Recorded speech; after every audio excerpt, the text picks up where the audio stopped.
can we give it up for Elenor Whiting?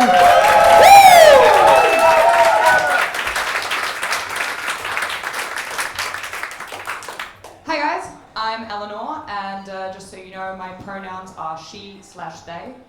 And what that means is basically sometimes I want to dress a bit more like Barbie, other times I maybe want to dress like Ken.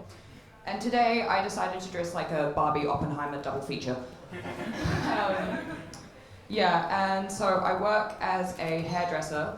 When I was at work the other day, I was giving my client a head massage, and I just heard her whisper, "I think this is how my dog feels."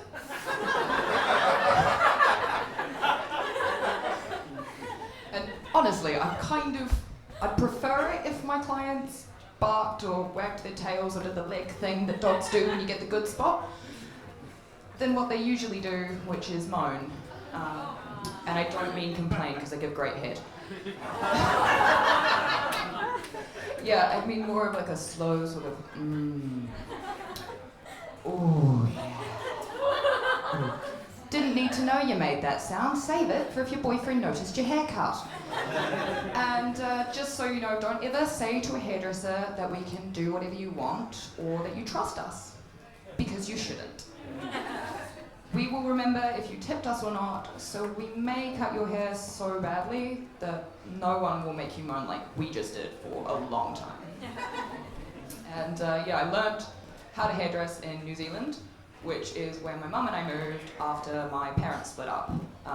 She's not a Kiwi, she just needed that much space after my parents split up. And we did come back to visit my family in the UK while I was growing up, and we'd always go and see my grandma, who lives up in Durham in the northeast.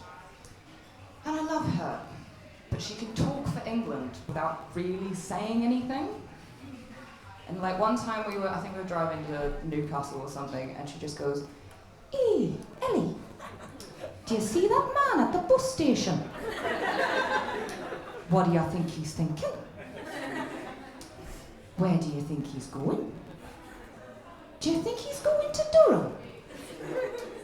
Have you been to Durham? Hey, Ellie, we took you to Durham when you were a baby, and we had some cakes. Do they have cakes in New Zealand?" And like, you can't yell at your nan. You can't yell at your nan even though I came close. I just pushed her in front of a bus instead. To be fair, it was quite nice hanging out with my grandma, because it gave me a break from my mum.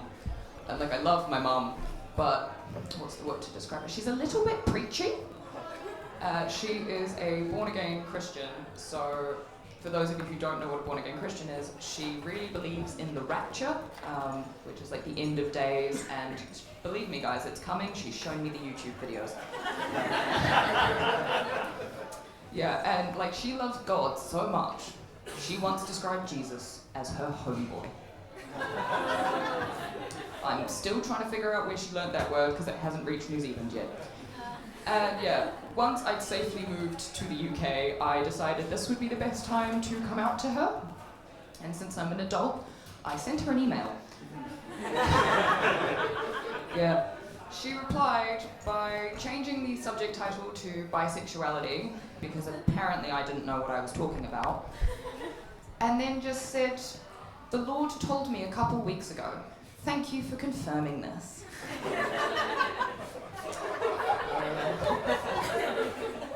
Verbatim. And, I'm really glad she didn't disown me, but I'm pretty mad at God. Last time I checked, he wasn't the biggest fan of snitches after the whole Judas situation. It turns out he's a lying cunt. So the thing is, I don't think it was God that told my mum, because she had a couple of hints.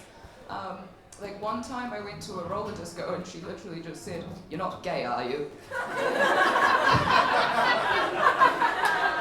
Because apparently only gays can roller skate.